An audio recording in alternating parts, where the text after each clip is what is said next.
Antum harus lihat. Antum belum puasa, malu sama teman antum yang puasa Senin.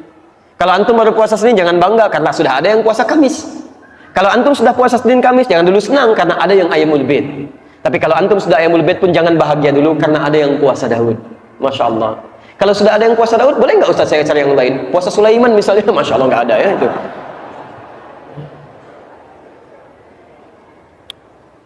Jazakallah khair Ustaz menyampaikan materi yang sesuai dengan keadaan saya yang baru mulai berhijrah. Alhamdulillah. Saya ingin bertanya, saya berusaha menjawab.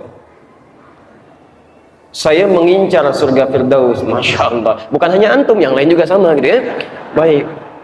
Namun masih banyak yang saya belum pelajari. Ya.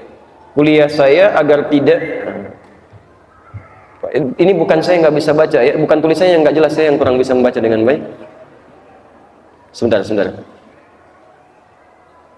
Oh baik. Aktivitas saya, kuliah saya menjadikan saya beraktivitas, banyak begadang, sulit untuk tahajud. Bagaimana saya menyikapi hal ini? Apakah kuliah Anda menjadi penghalang untuk Anda tahajud? Tidak. Saya bahkan pernah sekolah di pesantren di Darul Arqam di Garut. Ya, Masya Allah, masuk kelas jam 5 subuh dengan seragam, pakai sepatu. Kalau pakai sendal nggak bisa masuk Pak, kecuali pakai surat izin. Pakai seragam. Ada yang belajar fisika, matematika, kimia, nahwu, sorof, tafsir dan sebagainya. Keluar jam berapa? Jam 9 malam. Masya Allah, jam 9. Kadang kami suka iseng kalau ditanya, di mana sekolahnya? Masya Allah, di Thanawiyah 59. Masuk jam 5, keluar jam 9 malam. Dengan pakaian yang sama, keadaan yang sama. Jam 5 masuk, 6:15 keluar, makan, jam 7 masuk lagi. Keluar setengah 12, salat zuhur, istirahat, jam 3. Kemudian setengah 4, jam 4 masuk lagi, keluar setengah 6, istirahat, masuk lagi setengah 8, keluar jam 9. Terus setiap hari. Kadang setelah itu mengulang lagi materi, saya pergi ke masjid, mengulang lagi. Apakah meninggalkan tahajud? Tidak. Masih bisa bangun malam. Dan enak, nyaman, biasa saja.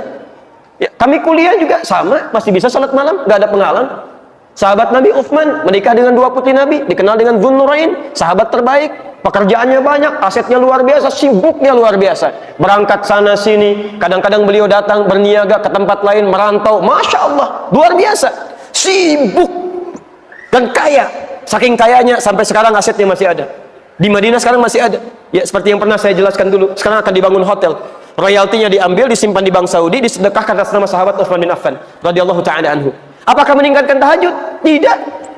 Cek keterangan Imam An-Nawawi di kitab At-Tibyan fi Adab Hamalatil Quran.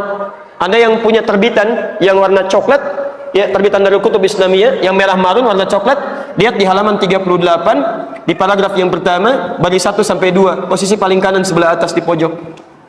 Yang terbitan Darun Nafais warnanya kuning, lihat halaman 47, paragraf ketiga baris 1 sampai 7, posisi paling kiri sebelah bawah. Ya. Apa kata beliau? Sahabat Utsman tidak meninggalkan tahajud, bahkan bisa tahajud sampai hatam Quran. Sahabat Nabi, dekat dengan Nabi, dijamin masuk surga tanpa hisab. Menikah dengan 2 putri Nabi, malaikat Jibril turun malu kepada beliau, dijamin masuk surga tanpa hisab, tingkat surga paling tinggi. Orangnya kaya, asetnya ada sampai sekarang, masih bisa tahajud dalam kesibukannya sampai hatam Quran. Antum sahabat Nabi bukan, surga belum jelas, tidak menikah dengan 2 putri Nabi, tetangga Nabi juga bukan, kerabat Nabi juga bukan. Masya Allah, malaikat turun, nggak malu lihat antum. Sekaya apa antum dibandingkan Utsman sampai antum nggak bisa tahajud? Bukan tahajudnya yang salah, mungkin antumnya yang belum bisa menata aktivitas dengan baik.